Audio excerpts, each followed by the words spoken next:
Ayo angkat Alkitab kita di tangan kanan kita tinggi-tinggi. Kita akan mendeklarasikan firman Tuhan. Dan saya mau setiap kita mendeklarasikan firman Tuhan ini dengan sungguh-sungguh, dengan segenap hati, agar firman Tuhan ini benar-benar bisa kita lakukan.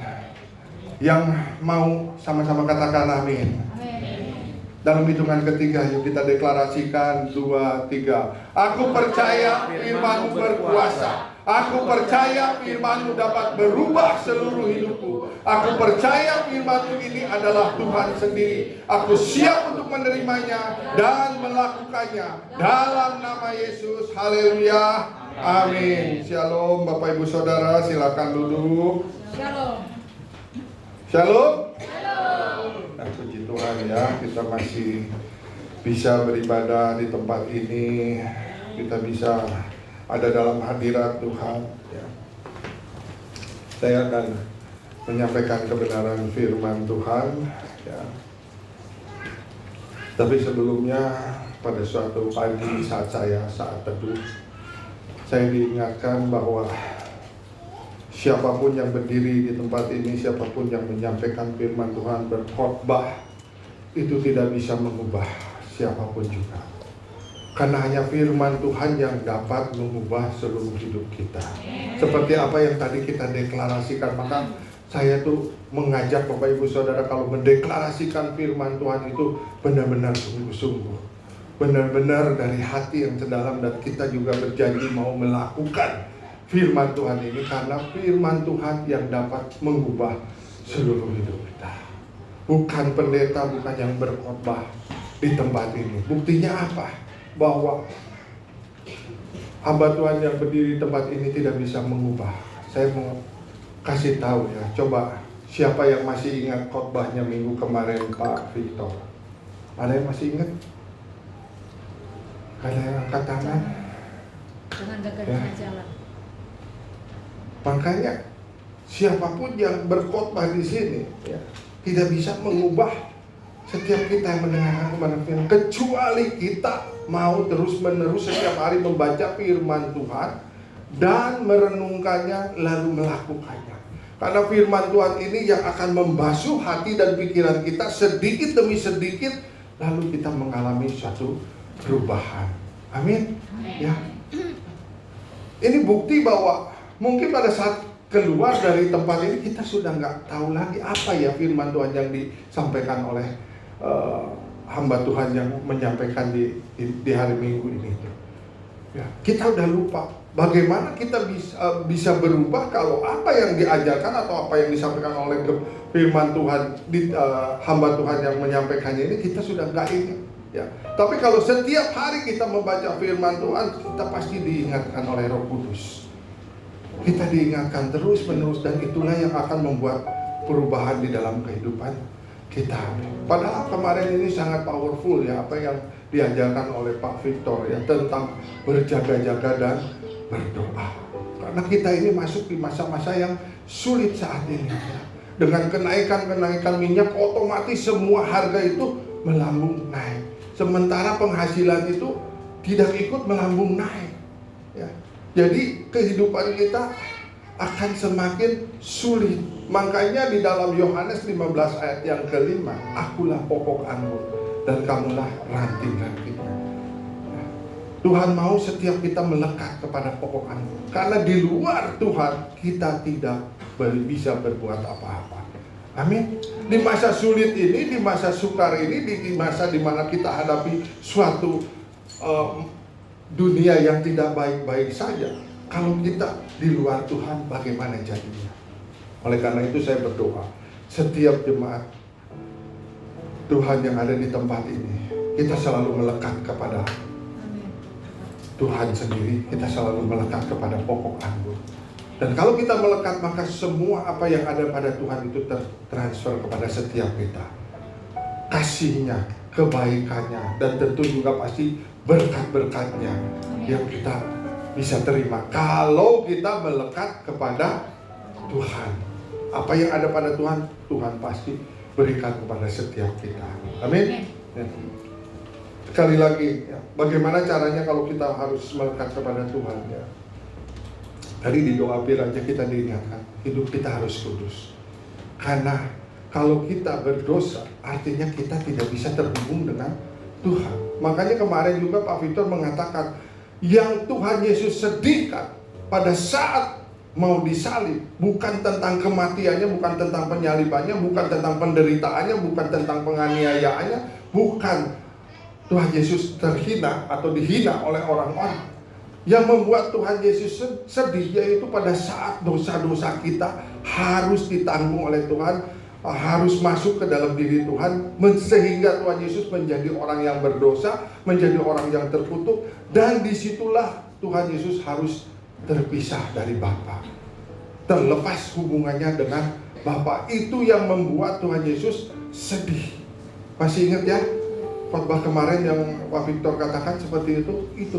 Jadi kita juga harus merasa takut, kita juga harus merasa sedih kalau kita tidak terhubung dengan Tuhan sendiri. Karena di luar Tuhan sekali lagi kita tidak bisa berbuat apa-apa. Apalagi kita menghadapi situasi kondisi yang semakin sulit, yang semakin susah saat ini. Amin. Oleh karena itu saya ingin menyampaikan bahwa khotbah hari ini judulnya adalah follow and change. Artinya kita ikuti dan berubah. Tetapi jangan salah siapa yang kita ikuti. Karena kalau salah yang kita ikuti, maka juga perubahannya kan salah. Tapi saya percaya dan saya berdoa semua jemaat ETC Cirebon di tempat ini, kita akan mengikuti Tuhan Yesus Kristus. Sehingga kita juga berubah seperti Kristus. Berubah karakter kita seperti Kristus. Itulah yang akan membuat kita mengalami suasana surga, mengalami fasilitas-fasilitas surga kalau kita terus terhubung dengan Tuhan Yesus Kristus. Ya. Sekali lagi, yuk kita genapi apa yang menjadi visi gereja. Saya berdoa semuanya menjadi jemaat yang kudus, yang dewasa di dalam kerohaniannya. Amin. Ya. Saya bertanya sekali lagi, PTC Cilegon berdiri sudah berapa tahun? Ada yang ingat? 15 tahun. Kita dari mulai 2011, sekarang sudah 2026, artinya 15 tahun. Anak umur 15 tahun, atau katakanlah Gracia usianya berapa kak? Lupa. Astaga. Ini pelanggaran. Gracia usianya 10. Berarti dengan gereja ini masih tuaan gereja ini 15 tahun. Ya. Contohlah Gracia yang 10 tahun. Ya. Kalau saya gendong, saya angkat, saya timbang-timbang. Bukan cuma pegel kak, berat. Pinggang saya nggak kuat kali. Tapi ini misalnya, saya umur 10 tahun, ya, Gracia saya timang-timang, saya kasih susu, saya kasih makanan bayi, ya, makanan bubur bayi, gitu. Masih pantas nggak? Sudah nggak pantas, betul?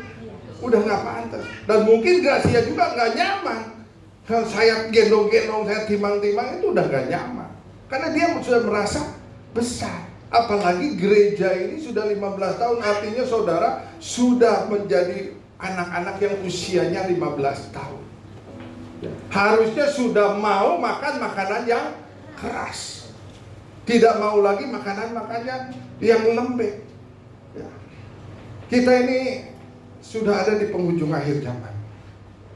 Makanya saya ingin menyampaikan sesuatu kebenaran yang mungkin ini bisa menyinggung, mungkin juga membuat kok begini gitu kan.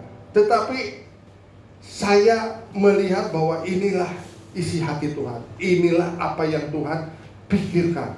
Tuhan mau semua jemaat WTC Cilegon ini mengalami pertumbuhan di dalam kerohaniannya. Makanya saya sangat konsen sekali dari mulai anak-anak sekolah minggu, anak-anak youth, anak-anak dewasa muda, sampai kepada orang tua. Saya ingin semuanya mengalami perubahan. Tentunya perubahan kepada yang baik. Perubahan tentang kedewasaan di dalam kerohanian kita. Jadi kita harus mau menerima makanan-makanan yang keras. Karena kita sudah usianya 15 tahun. Sudah nggak pantas lagi maunya ditimang-timang, maunya disusui, udah nggak pantas lagi. Ya. Karena ini benar-benar saya harus sampaikan. Ya. Dan ini yang mau Tuhan, isi hati Tuhan dan apa yang Tuhan pikirkan supaya jemaat WTC ini semakin bertumbuh. Ya. Saya tekankan kepada guru-guru sekolah minggu, guru-guru PHK, ayo ajarkan anak-anak dari semenjak dini mengenal kebenaran firman Tuhan sebagai basic, sebagai fondasi. Makanya terus perlengkapi guru-guru sekolah minggu, terus perlengkapi ketua-ketua persel, terus perlengkapi semua para pemimpin yang ada di tempat ini supaya bisa kita terus memuridkan jemaat yang ada di tempat ini, dan jemaat di tempat ini semakin baik, semakin bertumbuh. Semua departemen semakin baik, semakin bertumbuh. Nah sekarang kalau anak-anak bertumbuh kerohaniannya, dia menjadi anak-anak yang patuh, dia menjadi anak-anak yang takut akan Tuhan, dia menjadi anak-anak yang patuh kepada kedua orang tuanya. Yang diuntungkan adalah kedua orang tuanya. Betul nggak? Ya. Begitu juga, sekarang saya juga lagi konsen di WOE ya. Di dalam ibadah WOE, saya kemarin sangat diberkati sekali dengan firman Tuhan yang disampaikan oleh Kak Melina ya. Saya duduk di belakang.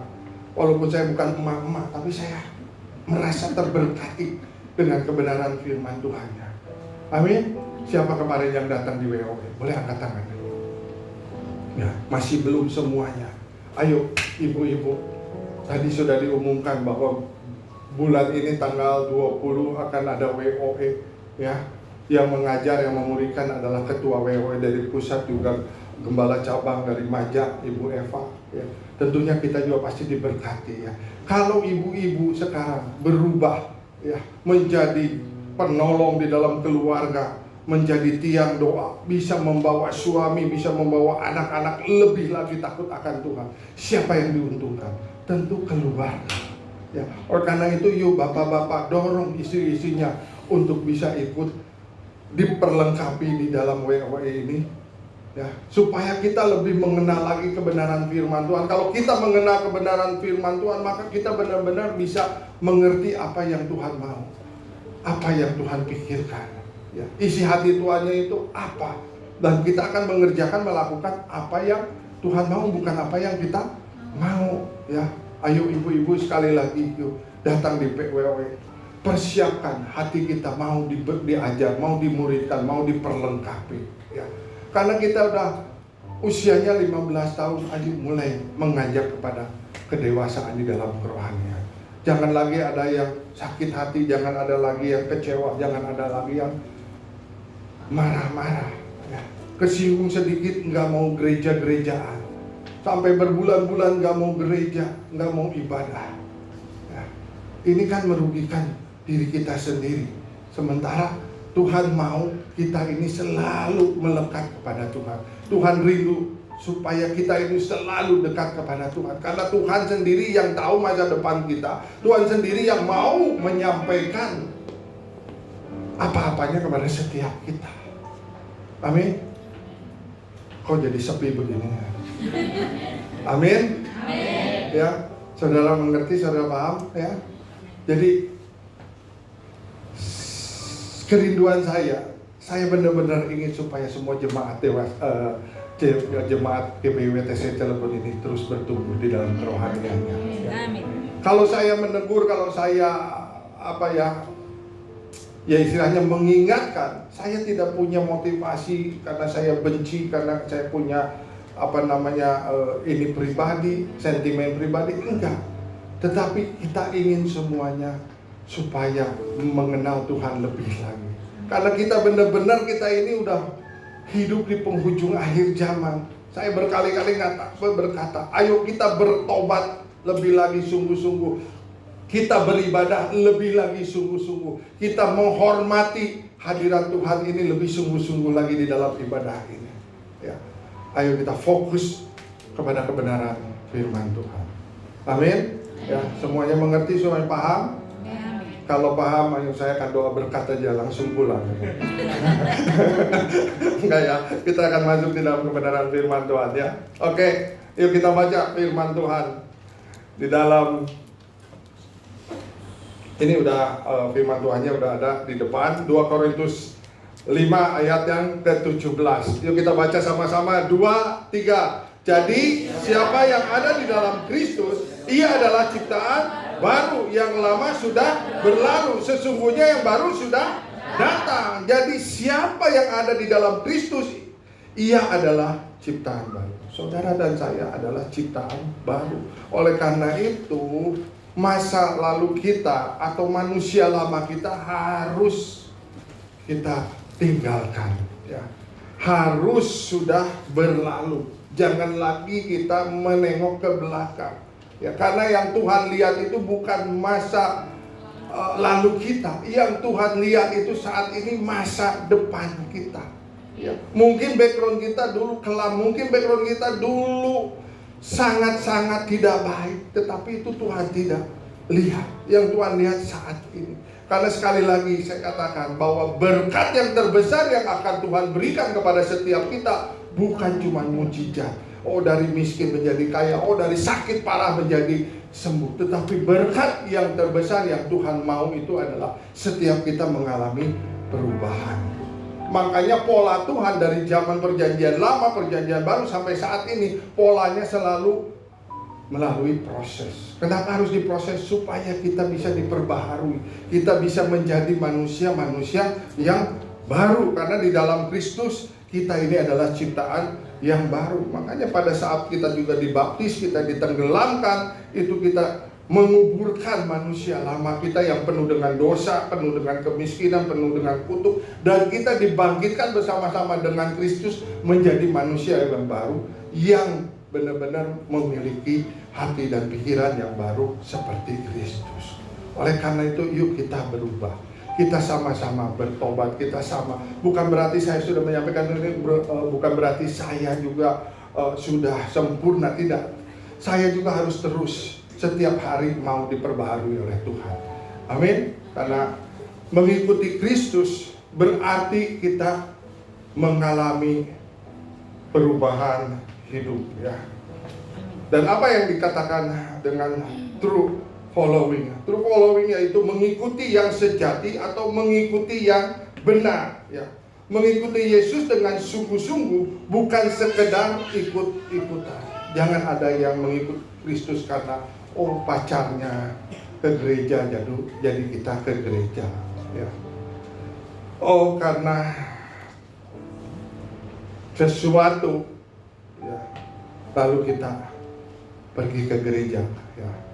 Tetapi kita benar-benar dengan sadar, ya, dengan sengaja kita mau mengikuti Kristus karena kita mau mengalami Kristus secara pribadi. Amin. Kita mau mengikuti Kristus karena kita ingin diubahkan, kita ingin menerima hidup yang baru di dalam Kristus, dan kita berjalan bersama-sama dengan Kristus. Nah, apa yang membedakan bahwa mengikuti Kristus dengan menonton, ya. Kalau mengikuti Kristus ini melibatkan gaya hidup. Artinya seluruh hidup kita bukan hanya hadir di hari Minggu, tetapi berjalan dengan Tuhan Yesus setiap hari, ya. Mengikuti Yesus setiap hari kita berjalan bersama dengan Tuhan Yesus. Kita melihat jejak-jejak Tuhan Yesus dan kita meneladaninya. Maka kalau kita setiap hari berjalan dengan Kristus, kita melihat jejak-jejak Tuhan Yesus, maka itu yang akan kita ikuti dan itu yang akan membuat kita mengalami suatu perubahan. Amin. Ya. Contohnya, ya. Kalau kita punya seorang anak, ya, kita nggak ajarin, nggak apa, tapi kok anak-anak tahu-tahu meniru apa yang kita lakukan. Kenapa anak bisa meniru? Karena dia melihat setiap hari apa yang kita kerjakan. Dengan melihat setiap hari maka akan diikuti. Begitu juga kalau kita mau mengikuti Tuhan Yesus Kristus, maka kita harus setiap hari mau berjalan bersama dengan Tuhan Yesus Kristus, sehingga kita bisa juga tertransfer apa yang Tuhan kerjakan dan apa yang Tuhan lakukan. Yang kedua, mengikut Kristus itu berani berubah. Berani berubah itu berani meninggalkan kebiasaan lama untuk menjadi serupa dengan Kristus. Kita harus berani mengatakan tidak kepada dosa. Walaupun mungkin sulit, tetapi kita minta pertolongan Roh Kudus untuk memampukan supaya kita bisa berubah dan bisa mengikuti Kristus. Yang ketiga, mengikuti Kristus artinya berbicara tentang ketaatan. Ketaatan yang aktif, yaitu melakukan apa yang firman Tuhan katakan meskipun sulit. Kadang-kadang di luar kapasitas kita, kadang-kadang di luar jangkauan cara kita berpikir. Tetapi kalau kita mau mengikuti Tuhan Yesus Kristus, kita benar-benar harus taat secara aktif. Ya. Taat itu dibulak-balik juga terus tetap sama. TAAT bolak-balik ya. Jadi nggak bisa dirubah, yaitu kita harus benar-benar mau mengikuti apa yang Tuhan mau. Dan hasilnya apa kalau kita mau melibatkan gaya hidup kita yang berubah? Kita harus memiliki juga keberanian untuk berubah. Kita harus memiliki ketaatan yang benar-benar mau harus kita lakukan, yaitu terjadinya transformasi hidup yang nyata. Kita menjadi ciptaan baru seperti apa yang firman Tuhan tadi yang sudah kita baca. Nah, sekarang bedanya apa dengan menonton? Menonton yaitu hanya menjadi pengagum saja, mengagumi Yesus dari jauh tanpa mau terlibat secara pribadi. Oh, Tuhan Yesus, oh membuat mujizat, oh dia mengajar seperti begini, tapi kita tidak mau masuk, kita tidak mau terlibat di dalam apa yang Tuhan Yesus kerjakan, maka tidak akan terjadi perubahan apa-apa di dalam kehidupan kita. Nah, karena bedanya apa? Orang yang beragama Kristen dengan orang Kristen. Orang yang beragama Kristen, ya, cuma statusnya aja di KTP. Agamanya apa? Kristen Protestan. Makanya hidupnya ke sana protes, ke sana ke sini protes, ke sana protes, ke sini protes. Ke sana komplain, ke sini komplain terus. Karena orang cuman beragama Kristen. Tetapi kalau orang Kristen, yaitu orang-orang yang mau mengikuti apa yang Tuhan kerjakan, meneladani apa yang Tuhan mau, ya, sehingga kita mengalami suatu perubahan. Itulah bedanya apa orang-orang yang beragama Kristen dengan orang yang orang Kristen. Ya. Coba tanya kiri kanannya, kamu orang Kristen apa orang yang beragama Kristen? Ya.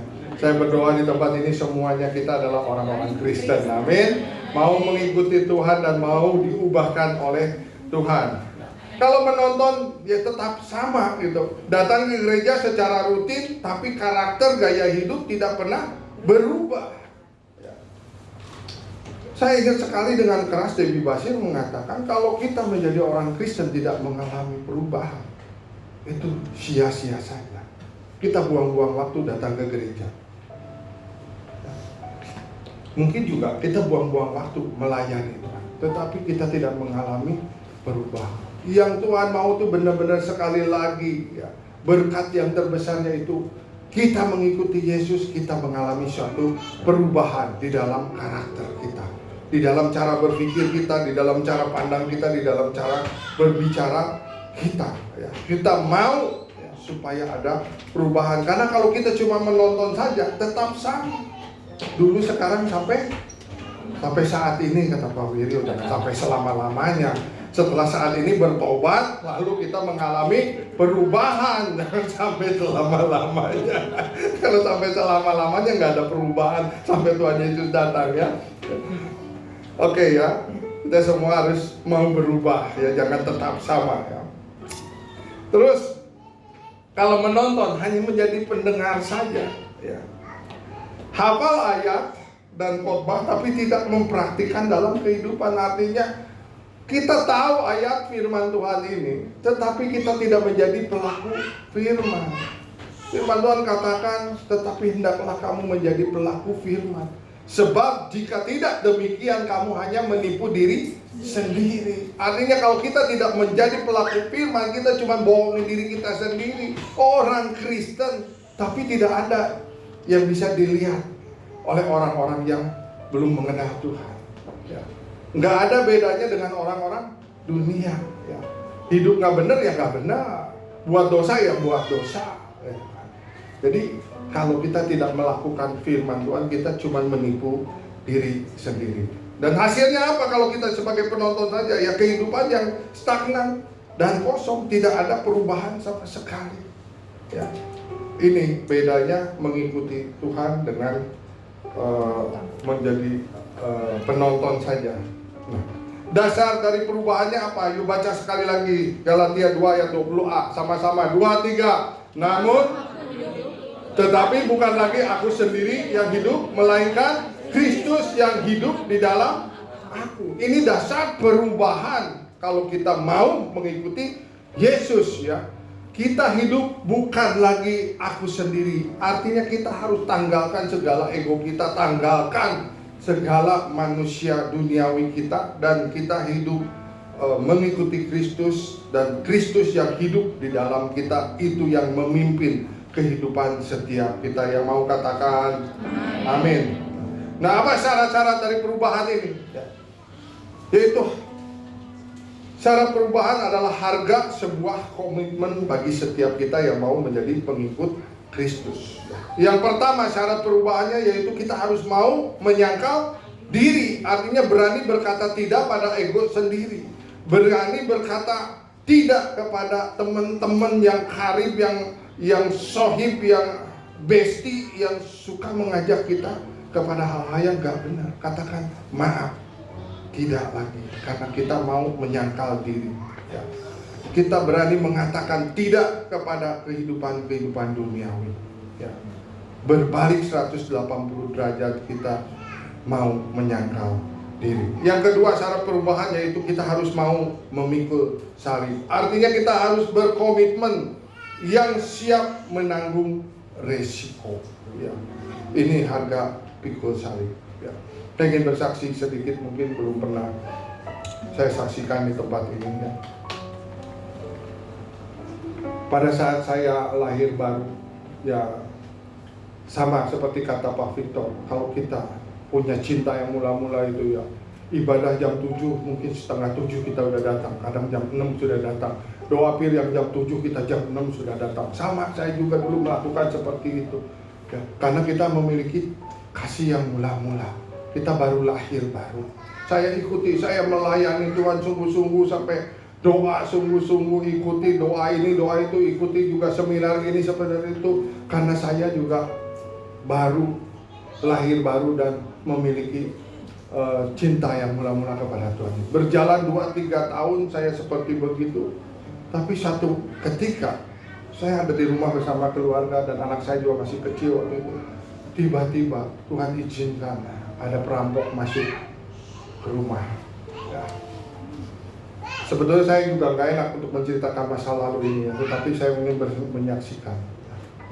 Perampok datang, mau obrak-abrik, mengambil, ya, barang-barang yang mereka mau ambil, ya, dengan paksa, ya. Bahkan cincin nikah saya juga diambil, harus direlakan seperti itu.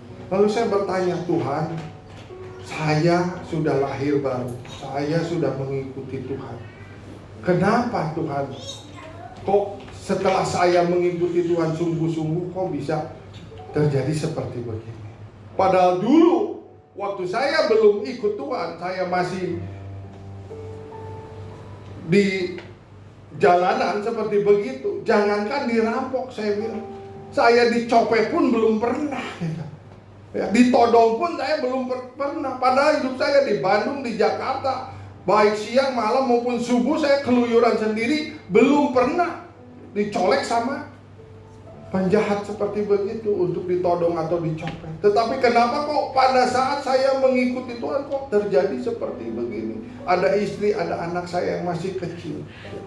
Tetapi Tuhan katakan supaya saya lebih lagi bertekun, supaya saya lebih lagi mengandalkan Tuhan, supaya saya lebih lagi berdoa untuk minta perlindungan dari Tuhan.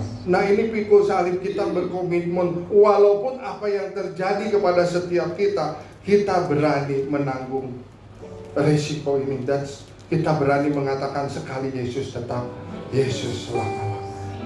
Amin. Tuhan ingin supaya setiap kita yang mengikuti Kristus itu, kita dibawa ke titik nol, ke titik yang terendah. nanti Tuhan yang akan bawa lagi naik sesuai dengan apa yang Tuhan mau. Karena kita harus mau diperbaharui, kita harus mau menjadi manusia-manusia yang baru yang Tuhan bentuk.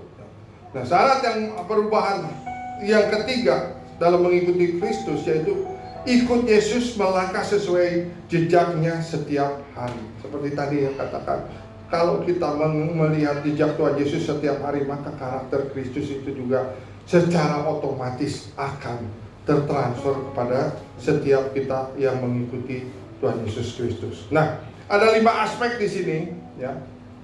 Terjadinya perubahan atau terjadinya transformasi pada saat kita mengikuti Kristus. Yang pertama, aspek pertama yaitu pikiran kita atau mindset kita diperbaharui, ya. Kita berhenti ikut arus dunia, mulai cari apa yang menyenangkan hati Tuhan. Perubahan yang terjadi yang pertama, ya, yaitu pikiran kita diubah. Kita tidak lagi mau mengikuti arus dunia. Ya. Anak-anak muda yang bekerja tidak mau lagi ikut arus dunia. Ya. Semua bekerja dengan integritas sesuai dengan kerajaan Allah. Amin. Anak-anak muda yang bekerja, ya, karena kita memiliki Kristus di dalam setiap kita, dan kita juga harus mengerti apa itu hukum-hukum kerajaan Allah.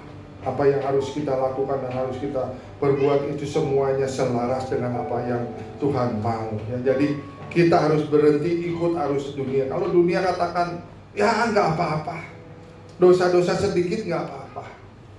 Tapi kita katakan tidak. Dosa kecil, dosa besar di hadapan Tuhan sama. Upahnya adalah maut. Ya.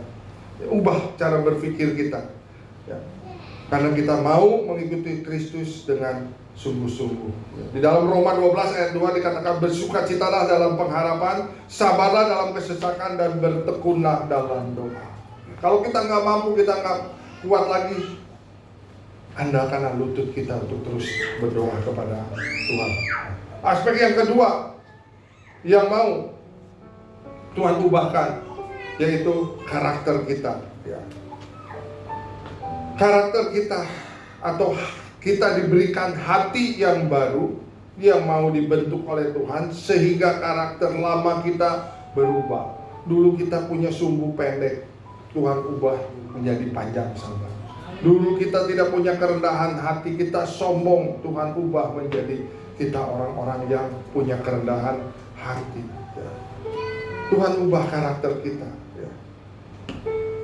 Kita akan lebih sabar, kita akan penuh kasih, dan kita juga penuh penguasaan diri. Ya, di dalam Galatia 5 ayat 22-23 kemarin Pak Suryo khotbah di dalam doa fajar sudah menyampaikan kepada kita ini tentang buah roh, ya, yaitu kasih, sukacita, damai sejahtera, kesabaran, kemurahan, kebaikan, kesetiaan, kelemah lembutan, penguasaan diri. Dan itu tidak ada hukum yang menentang hal itu. Artinya kita benar-benar harus menghidupi firman Tuhan ini.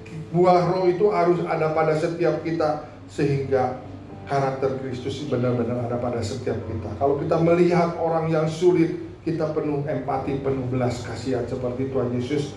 Juga kalau melihat orang yang susah atau orang yang sulit, orang yang sakit, penuh dengan belas kasihan. Ya. Tapi kalau karakter lama kita mungkin, saya percaya di sini nggak ada. Melihat orang yang susah kita senang, melihat orang yang senang kita susah. Tetapi kita mulai hari ini, yuk kita sama-sama kita mengalami transformasi, kita mau berubah karakter kita, cara berpikir kita, ya. Sehingga kalau kita melihat yang susah ini, kita penuh dengan belas kasihan, penuh dengan empati. Yang ketiga yang mau Tuhan ubahkan kalau kita mau mengikuti Kristus, yaitu perkataan kita. Atau kita diberikan lidah yang baru oleh Tuhan. Bukan lagi gosip atau makian atau marah-marah atau cacian, tetapi yang keluar di dalam mulut kita perkataan-perkataan yang membangun. Amin. Ya. Kita bisa memotivasi orang, kita bisa memberikan support kepada orang, bahkan membuat orang yang mendengar itu merasa nyaman, merasa dikuatkan, merasa diteguhkan, merasa dihiburkan. Itu yang harus keluar di dalam setiap kita, karena kita mau mengikuti Kristus, dan ini yang akan diubah, yaitu perkataan setiap kita. Yang pertama pikiran, yang kedua karakter, yang ketiga perkataan, yang keempat yaitu prioritas ya, atau fokus baru. Kita harus mendahulukan kerajaan Allah di atas karir, hobi, atau ambisi pribadi kita. Dahulukan kerajaan Allah. Segala sesuatunya dalam pekerjaan, dalam hobi kita, kita harus mendahulukan, memprioritaskan kerajaan Allah. Karena di dalam Matius 6 ayat 33 dikatakan, tapi carilah dahulu kerajaan Allah dan kebenarannya, maka semua itu akan ditambahkan kepada setiap kita. Ya, kalau kita memprioritaskan Tuhan terlebih dahulu, maka Tuhan juga akan fokus melihat apa sih yang menjadi kebutuhan setiap kita. Amin. Ya, prioritaskan dulu Tuhan. Fokus ya kepada kerajaan Allah. Maka Tuhan akan tambahkan segala apa yang kita perlukan dan apa yang kita butuhkan. Yang kelima yaitu aspek hubungan, atau Tuhan berikan kasih yang baru kepada setiap kita. Berubah dari membenci menjadi mengampuni dan melayani sesama. Karena firman Tuhan katakan ya, pada saat kita mau beribadah, pada saat kita mau datang kepada Tuhan, kalau ada masalah yang belum terselesaikan, balik dulu, selesaikan masalah itu, supaya pada saat kita datang kepada Tuhan ini, kita memiliki kasih yang baru. Kita mau mengampuni orang yang mungkin bersalah kepada setiap kita ya. Ini ciri-ciri orang Kristen, orang yang dewasa di dalam kerohaniannya ya. Kita harus berani ya, karena ini ajaran firman Tuhan ya. Mungkin secara manusia boro-boro kita mau mendoakan, kita ngelihat mukanya aja udah sebel. Tetapi firman Tuhan katakan, doakan musuh-musuhmu, doakan, ampuni musuh-musuhmu. Ini ajaran firman Tuhan. Kalau kita mau sekali lagi mengikuti Kristus, ya kita kerjakan walaupun bertentangan dengan keinginan kita, bertentangan dengan hati nurani kita. Karena kita masih ada manusia-manusia lama kita.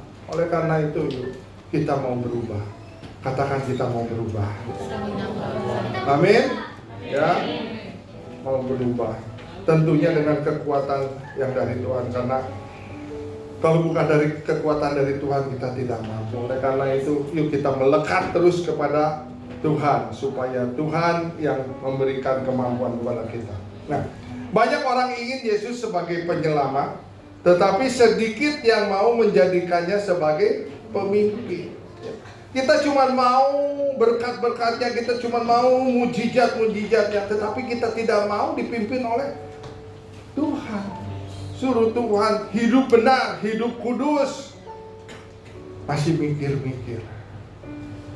Suruh dewasa di dalam kerohanian, masih mikir-mikir. Disuruh mengampuni, masih mikir-mikir. Artinya kita masih sedikit yang mau menjadikan Tuhan sebagai pemimpin. Kalau kita mau Tuhan Yesus sebagai pemimpin, ya semuanya kita harus mengikuti apa yang Tuhan mau kerjakan di dalam setiap kehidupan kita. Baca nih, Filipi 1 ayat yang ke-6, 2-3. Tuhan yang memulai pekerjaan baik di dalam kita, dan kita meneruskannya sampai akhir. Ini proses perubahan, yaitu sebuah perjalanan, bukan lompatan secara instan. Artinya proses itu kita harus sedikit demi sedikit, tidak bisa dengan instan. Karena yang Tuhan mau itu kita terus bertumbuh.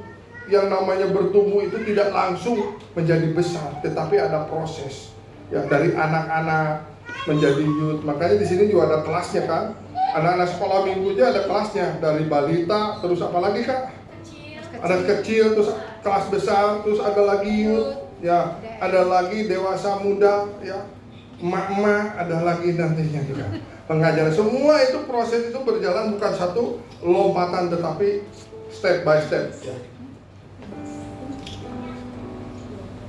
Nah, ini kalau kita mengandalkan kekuatan sendiri kita tidak bisa. Oleh karena itu kita harus memiliki sumber kekuatan. Bukan kuat gagah kita tetapi rohnya. Yeskil 36 ayat 26 katakan, kamu akan kuberikan hati yang baru dan roh yang baru di dalam batinmu, dan aku akan menjauhkan dari tubuhmu hati yang keras dan kuberikan kepadamu hati yang taat. Makanya kalau kita berdoa, Tuhan lembutkan hati saya supaya saya mudah dibentuk, supaya saya mudah diajar, supaya saya mudah dipimpin oleh Roh Tuhan. Karena ini yang menjadi sumber kekuatan setiap kita kalau kita mau berubah. Jadi kita ini berubah tidak hanya karena niat kuat kita, tetapi karena kita memberi ruang bagi Roh Kudus untuk menjamah hati kita yang keras. Saya ingat pada saat dulu saya berhenti merokok itu tidak mudah. Untuk berhenti merokok aja nggak mudah. Saya butuh 1 tahun proses. 3 bulan pertama saya sukses untuk nggak merokok. Tetapi tergoda lagi. Ada teman-teman yang datang, nggak nawarin sih, tahu-tahu naruh aja di depan kita. Nah, pada saat kita melihat yang dulunya biasa merokok, kita melihat rokok. Yang merokok pasti tahu, ya, langsung ada keinginan untuk mencicipi lagi rokok. Cicipi lagi rokok, cicipi lagi rokok. Akhirnya sampai saya berdoa, Tuhan Allah Roh Kudus, berikan kemampuan saya untuk berhenti merokok. Dari situlah saya diberikan kekuatan untuk berhenti merokok. Begitu juga dengan dulu saya juga suka minum minuman keras, ya. Saya berhenti itu juga minta Allah Roh Kudus yang memberhentikan atau memberikan kekuatan untuk berhenti saya dari minum minuman keras. Jadi kalau saya bisa seperti begini, ini semua anugerah, semua kasih karunia Tuhan. Kalau saya menengok ke belakang lagi, sekali lagi, aduh, kayaknya kok bisa seperti begini kalau bukan Tuhan yang memimpin saya, kalau bukan Tuhan yang mau, kayaknya saya tidak mungkin juga menjadi seperti sekarang ini. Semua karena Tuhan, bukan kuat dan gagah kita, tetapi Rohnya yang memimpin setiap kita. Katakan amin. Ya. Nah, kadang-kadang sering untuk kita udah punya niat nih mau berubah, punya niat untuk mengikuti Tuhan Yesus, tetapi ada hambatan perubahan untuk kita bisa menjadi perubahan. Yang pertama, kita selalu pengen ada di zona nyaman, terikat pada kesenangan dan kebiasaan lama. Memang hidup di dunia ini atau hidup mengikuti alur dunia itu menyenangkan. Tetapi Tuhan katakan, ayo keluar dari zona nyaman kita kalau kita mau dipimpin oleh Tuhan, kalau kita mau mengikuti Tuhan, kalau kita mau mengalami perubahan, keluar dari zona nyaman ini, ya. Jangan lagi mau terikat dengan kesenangan dan kebiasaan lama kita. Yang kedua, lingkungan yang buruk. Firman Tuhan katakan, ya, lingkungan yang buruk bisa mengubah setiap kebiasaan kita yang baik. Artinya kita harus keluar dari lingkungan yang buruk. Mungkin ya ini dulu teman-teman kita, ini dulu sohib-sohib kita, tapi kita harus berani keluar, harus berani tinggalkan teman-teman kita yang dulu dianggap sahabat, dulu dianggap teman-teman sejati. Tetapi kalau kita terus ada di lingkungan buruk, kita tidak mungkin bisa bertobat, kita tidak mungkin bisa keluar dari kehidupan lama ini. Lingkungan yang salah yang membentuk hidup kita menjadi terus salah. Oleh karena itu, yuk kita masuk di dalam kersel-kersel, ya. Yang belum kersel, ayo masuk. Karena di dalam kersel kita ada lingkungan yang baru, yang bisa kita belajar kebenaran firman Tuhan, sharing satu dengan yang lain tentang kebenaran firman Tuhan. Hambatan yang ketiga untuk supaya kita bisa bertobat dan mengalami perubahan, yaitu khawatir akan pandangan orang lain. Kadang-kadang kita malu untuk berhenti merokok, untuk berhenti mabuk. Ada teman kita katakan, ya banci, gak mau lagi merokok, nggak mau lagi minum minuman keras. Ayo segelas aja, segelas aja. Kok kayak banci kok. Padahal kalau Bapak Ibu tahu kehidupan banci itu perokok. Banci itu juga suka minum minuman keras. Jadi yang banci itu siapa gitu? Kalau kita berhenti dari merokok, dari minum minuman keras, bukan kita banci, karena banci juga suka merokok. Betul nggak? Jadi jangan takut akan pandangan orang lain. Kita harus lebih takut kepada Tuhan. Amin. Jangan takut dikata-katain oleh manusia, biarin aja. Manusia mau mengatakan apa, manusia mau menilai apa sebenarnya kita. Yang penting kita dinilai oleh Tuhan menjadi hamba-hamba yang setia. Amin. Nah, ini dampak perubahan. Kita akan menjadi terang bagi dunia. Yuk baca lagi firman Tuhan di dalam Matius 5 ayat 16. 2, 3. Demikianlah hendaklah terangmu bercahaya di depan orang, supaya mereka melihat perbuatanmu yang baik dan memuliakan Bapamu yang di sorga. Ya, kita kalau mengalami transformasi mengikuti Tuhan, maka kita akan menjadi terang dunia. Ya. Karena perubahan hidupmu adalah khotbah yang paling kuat bagi orang yang belum percaya. Sekali lagi saya katakan, perubahan hidup kita adalah khotbah yang paling kuat bagi orang yang belum percaya. Nggak salah, Yuda sekarang khotbah. Makanya kemarin di rumah duka mama saya, banyak sepupu-sepupu saya yang belum tahu bahwa saya sudah menjadi hamba Tuhan, menjadi pendeta. Pada saat di bunga-bunga ditulis PS Yuda, apalagi dari WTC Cilegon, aduh, saya ditulis Gembala WTC Cilegon. Mas, saya bilang, itu dibaca di bunga-bunga duka itu sama saudara-saudara sepupu saya. Terus nyamperin ke saya, lu bener jadi pendeta. Kenapa? Karena dia tahu kelakuan saya seperti apa gitu kan, masa mudanya. Dia heran gitu. Tetapi kita harus berdampak. Amin. Katakan berdampak. Kita mau mengalami perubahan supaya kita menjadi terang bagi dunia. Sekali lagi, perubahan itu adalah khotbah yang paling kuat bagi orang yang belum percaya. Ada quote ya. Yuk kita baca sama-sama quote ini, bagus sekali. 2, 3. Yesus tidak memanggil kita untuk menjadi penonton. Ia memanggil kita untuk menjadi saksi. Diubahkan untuk mengubahkan. Diberkati untuk memberkati. Saya boleh tambahin satu lagi, dimuridkan untuk memuridkan. Amin.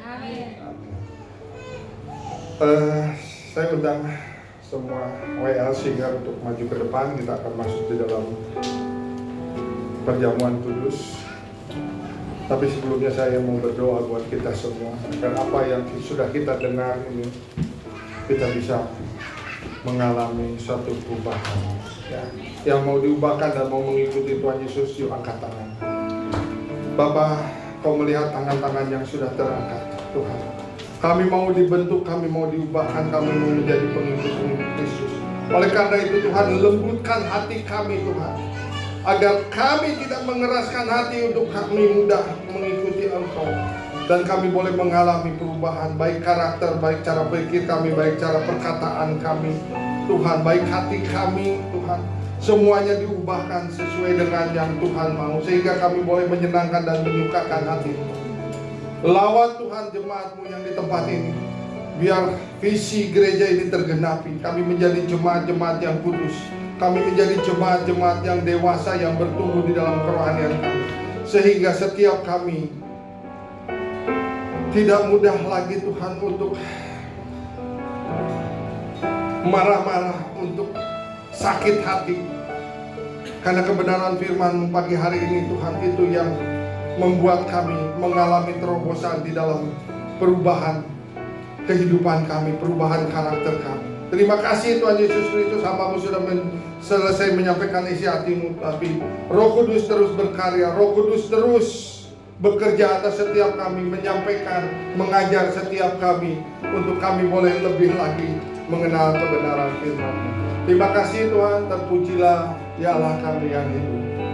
Tuhan, sebentar kami akan menyambut perjamuan kudus ini. Kita akan pujian. Betapa besar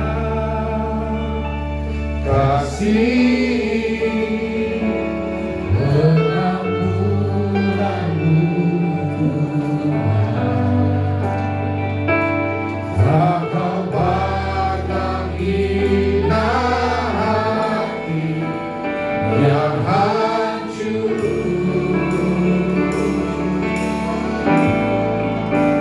Terima kasih kepadamu ya Tuhan. Saya undang semua untuk bangkit berdiri. Pengampunan yang kau beri, berikanku. Betapa besar, Betapa besar kasih pengampunanmu Tuhan,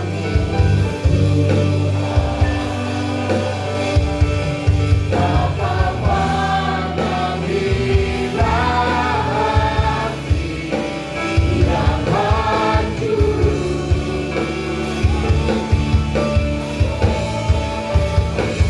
Menerima kasih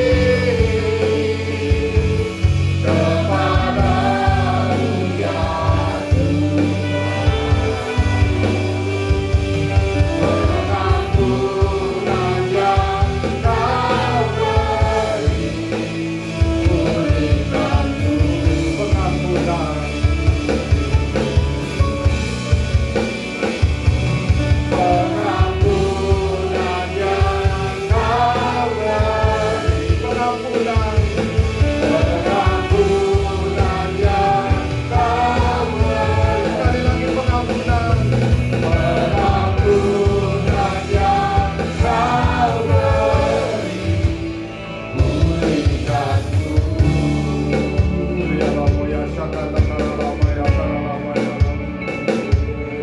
Terima kasih Tuhan untuk pengampunan-Mu. Terima kasih Tuhan untuk kelawatan-Mu. Terima kasih Bapa. Terima kasih Tuhan. Kalau sebentar kami akan menyambut tubuh dan darah-Mu Tuhan. Persiapkan setiap kami Tuhan. Selidiki hati kami, ampuni segala dosa dan kesalahan kami. Biarlah kami boleh berkenan untuk menerima tubuh dan darah-Mu. Mari kita angkat roti di tangan kanan kita tinggi-tinggi dan dengarkan firman Tuhan. Sebab apa yang telah kuteruskan kepadamu telah aku terima dari Tuhan, yaitu bahwa Tuhan Yesus pada malam waktu ia diserahkan mengambil roti, dan sesudah itu ia mengucap syukur atasnya, ia memecah-mecahkannya dan berkata, inilah tubuhku yang diserahkan bagi kamu, perbuatlah ini menjadi peringatan akan aku. Saudara yang terkasih, bukankah roti yang atasnya kita ucapkan syukur adalah persekutuan kita dengan tubuh Kristus? Amen. Mari kita makan di dalam nama Tuhan Yesus Kristus.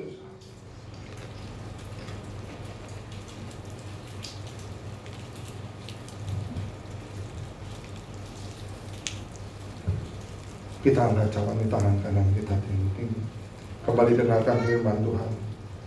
Demikian juga ia mengambil cawan sesudah makan, lalu berkata, cawan ini adalah perjanjian baru yang dimeteraikan oleh darahku. Perbuatlah ini setiap kali kamu meminumnya menjadi peringatan akan aku. Saudara yang terkasih, bukankah cawan yang atasnya kita ucapkan syukur adalah persekutuan kita dengan darah Kristus? Amin. Mari kita minum di dalam nama Tuhan Yesus Kristus. Angkat kedua tangan kita, ucapkan terima kasih dengan sungguh-sungguh kepada Tuhan. Terima kasih, terima kasih, terima kasih, terima kasih Bapa. Oh, terima kasih, terima kasih Tuhan. Terima kasih ya Bapa atas kebaikan, atas tubuh dan darah-Mu yang mengizinkan kami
sama-sama katakan amin.